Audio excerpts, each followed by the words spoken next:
Oo, ganito kasimple ang aming buhay dito sa probinsya. Magsasaka kami kaya ang kulay namin sadyang maiitim nga, nabababad sa araw. But it doesn't matter. Hindi importante ang kulay, ang importante ang pagkain, 'di ba? Oo. At saka kailangan natin na magsikap talaga para may makain. Dahil ang tao nalikha talaga na kakain 'yan, kahit busog 'yan, kumakain pa rin. Lalo na't may mga alaga tayo na nandyan lang nakamasid na kumakain, tulog, kain, tulog. But it's okay. Karapatan din nilang mabuhay dahil nga may buhay sila. Oo. Wow. Ang aming farm na konting farm.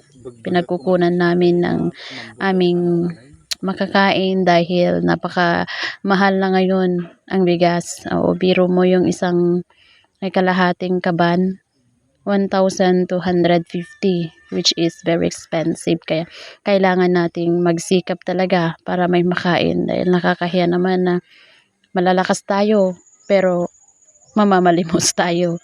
It's not good. Pinagpapala tayo ni Lord ng lakas para sa ganun gamitin natin sa mga bagay na ikabubuti natin.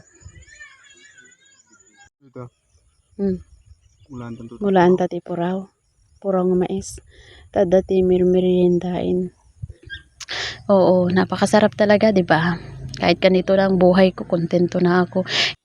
At alam nyo ba na kahit magsasaka kami, oo, masaya na kami, dyan kami nagtatawanan, nagkukulitan, naghahabulan. Kailangan natin yan para sa ganun hindi tayo stress palagi dahil sa panahon ngayon talaga stressful, oo. Kaya kailangan natin iliwliwag ang ating feelings. Pati nga yung aso na yan na sumusunod-sunod, oo, marunong tumawa yan, marunong makipagbiro. Kaya, of course, kailangan din niyang enjoyin ang buhay dahil napakasarap mabuhay.